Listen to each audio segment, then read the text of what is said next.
이제는 금리를 내린다고 해서 경기가 살아나지 않습니다. 돈을 풀어도 시장은 더 이상 움직이지 않습니다. 세계 경제가 엔드게임에 진입했다는 말, 단순한 비유가 아닙니다. 정부와 중앙은행이 쓸 수 있는 모든 카드가 이미 소진된 상태.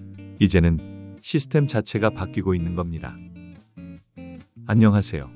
월치부입니다. 1980년대 미국 금리는 20%를 넘었습니다.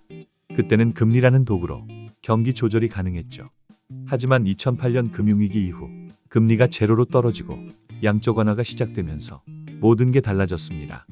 이제 주식시장은 기업 실적이 아니라 유동성으로 움직이는 인공시장입니다. 돈이 풀리면 오르고 돈줄이 조이면 꺼지는 구조. 이제 경제는 실물보다 정책의 신호가 좌우하는 시대에 들어선 겁니다. 미국과 한국의 자산 상승 구조는 완전히 다릅니다. 미국은 애플, 마이크로소프트처럼 기업이 자사주를 매입하며 주식 수를 줄이고 주가를 끌어올립니다.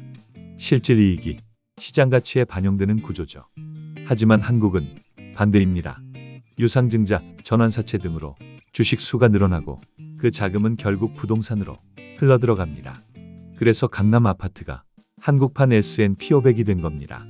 기업의 성장보다 돈의 흐름이 가격을 결정하는 나라. 그게 지금의 한국입니다. 이제 물가보다 더 무서운 건 환율입니다.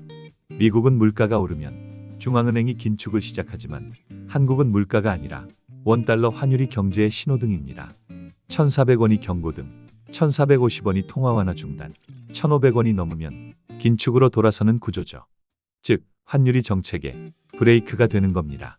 문제는 이런 통화 정책이 부의 격차를 더욱 키운다는 겁니다. 돈을 풀면 은행은 그 돈을 고신용자와 부자에게만 빌려줍니다.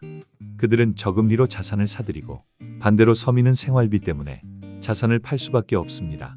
결국 불황이 올수록 부자는 더 부자가 되고 서민은 더 가난해지는 구조가 굳어지는 거죠. 달러가 강한 이유는 단순한 심리가 아닙니다. 첫째, 미국이 리쇼어링, 즉 생산기지를 다시 자국으로 돌리면서 한국 같은 나라의 대기업들이 달러를 해외에 묶어두고 있습니다. 둘째, 국민연금이 달러 자산을 늘리고 있습니다. 현재 56%가 달러인데 곧 60%까지 올릴 계획이죠. 셋째, 금리 차이입니다. 미국 금리가 한국보다 2% 이상 높으니 달러 자산은 복리로 불어나는 구조입니다.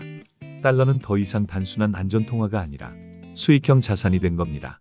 이 시대의 자산 방어 전략은 명확합니다.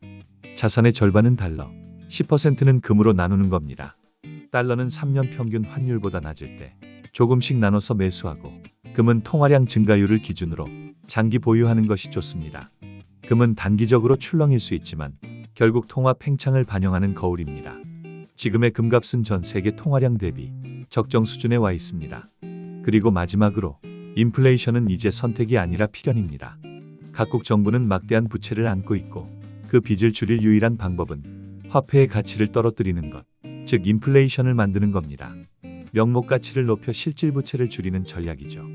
그래서 전 세계가 긴축보다 통화 공급 확대를 택할 가능성이 높습니다. 결국 중요한 건 단 하나입니다.